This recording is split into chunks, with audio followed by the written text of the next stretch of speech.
Hi everyone, I'm Monalisa Joshi, the founder and director of Chrysanthemum Chronicles, a contemporary publishing house that I run from New Delhi. And today I'm back with another of the movie reviews, and this is the movie that I've recently watched on Netflix.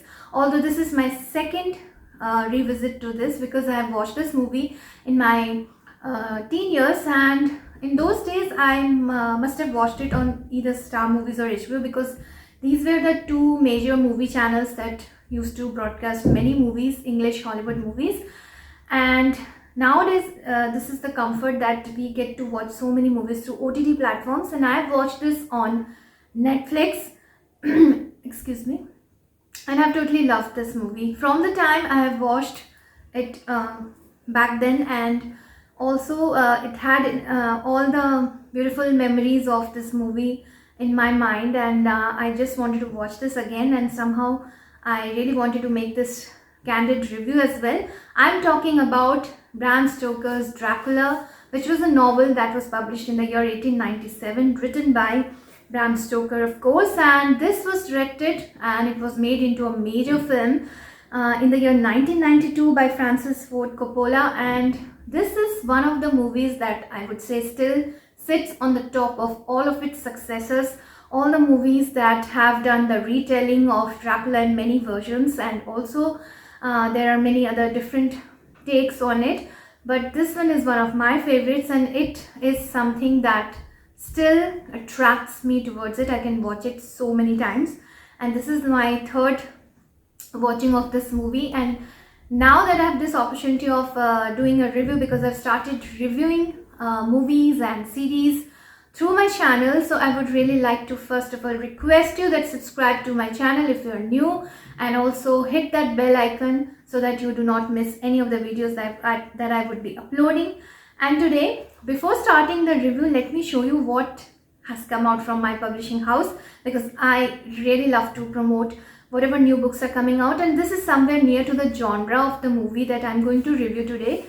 This is a horror book, The Abandoned House Horror. This is a horror coffee table book that has come out, and this was released on the eve of Christmas itself. I was so happy that it came on such an amazing time, and this is a horror coffee table book with graphic illustrations, and I have designed this book and I've totally loved designing it.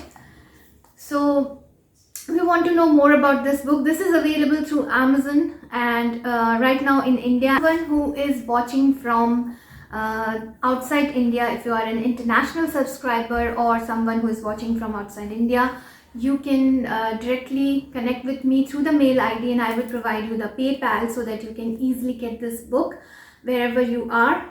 And this is our first horror coffee table book, and I'm so proud of it. And I will talk about this book through my other videos, but let's start with the review.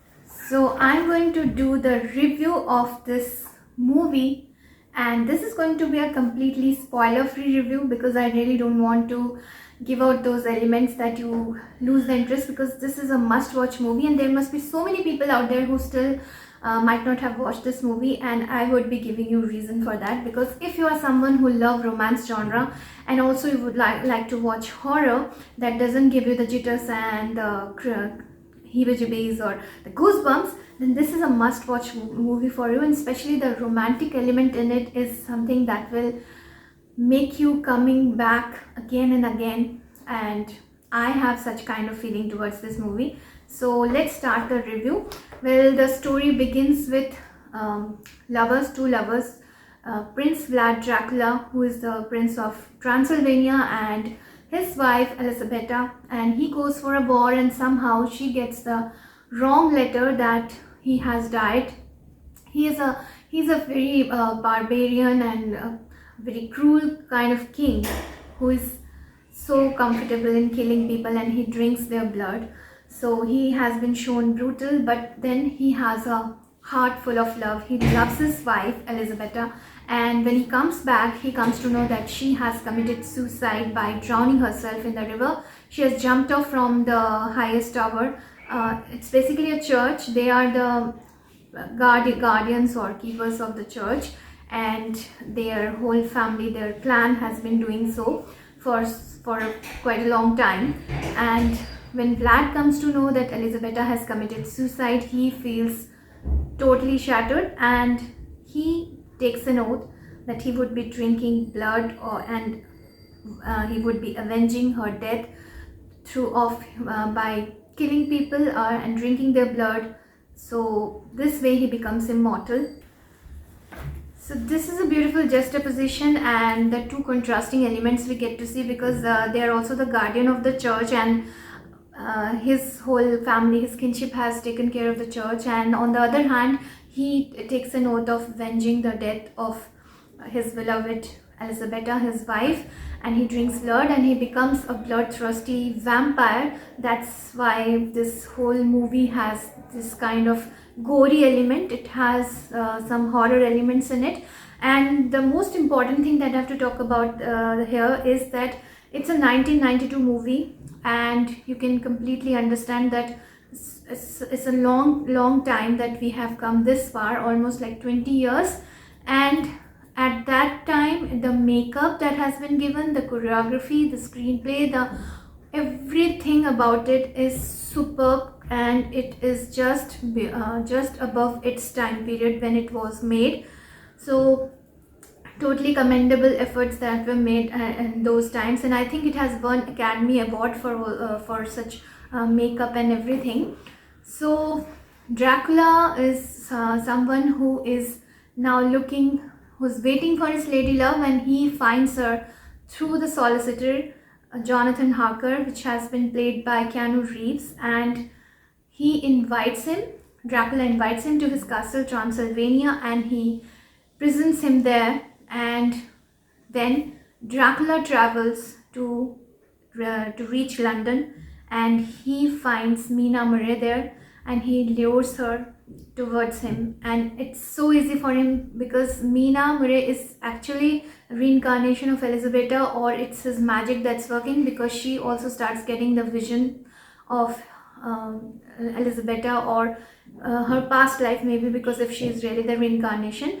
But then the story is so beautiful that the romantic elements, the love culminating between them, and Mina Murray feeling the guilt also that she's doing adultery and everything. So every section of the movie, every part of this movie flows so beautifully. There are some scenes where you would really love watching it, where Dracula meets Mina Murray, and then they come quite close to each other.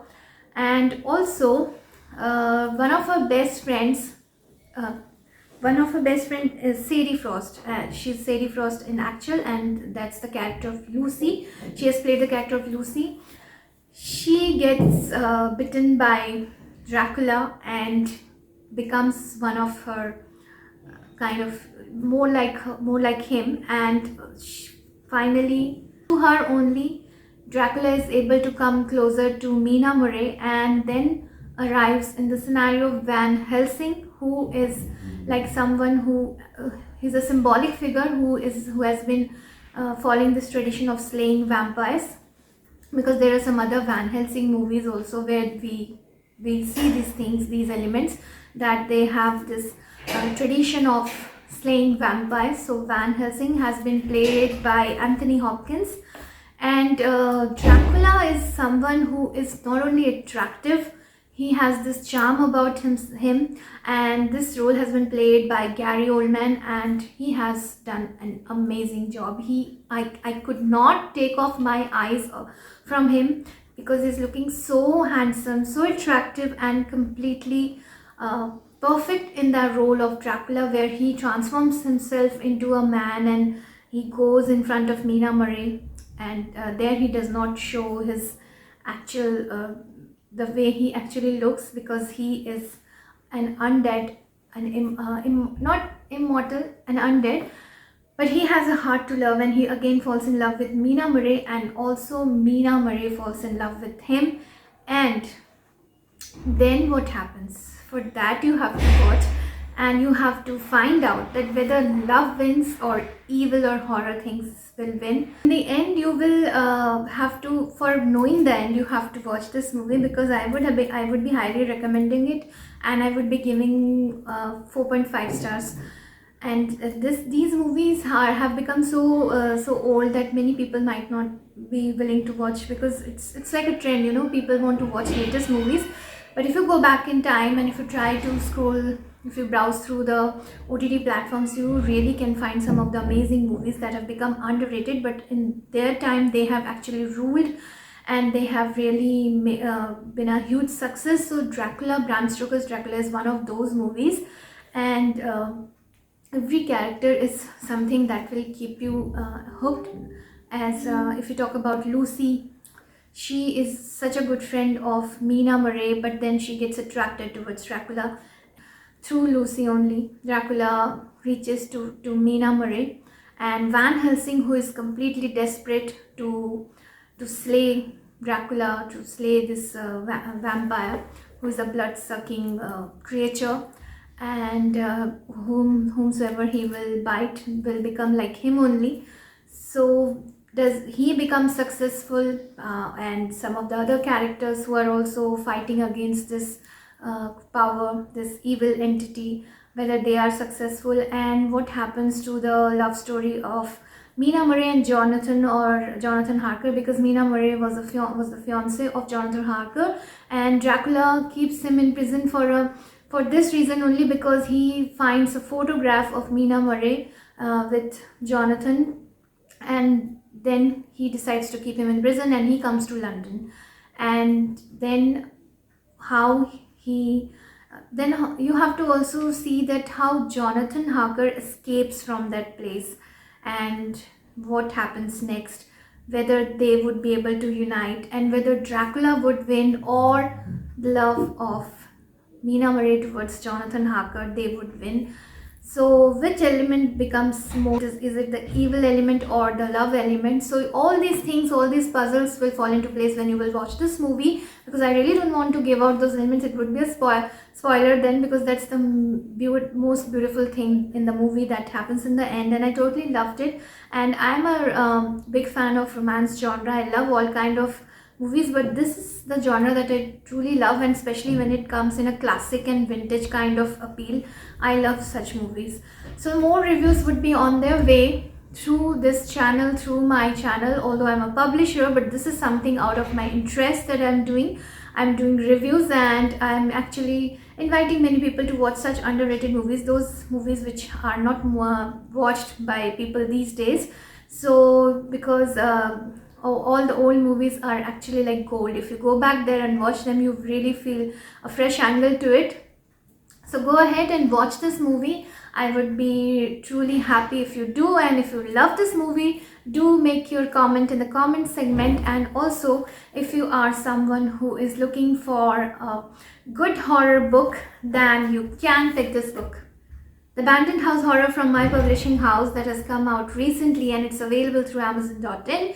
For Indian residents and for international writers, you can get the PayPal link easily through the mail ID given in the description, and I would be providing you with the copies, as many copies you want. So subscribe to my channel and wait for more reviews, more videos, because I do a lot of things. So for that you need to subscribe, and you can find out all the details about me, who I am, and what I do as a publisher. So bye all, take care.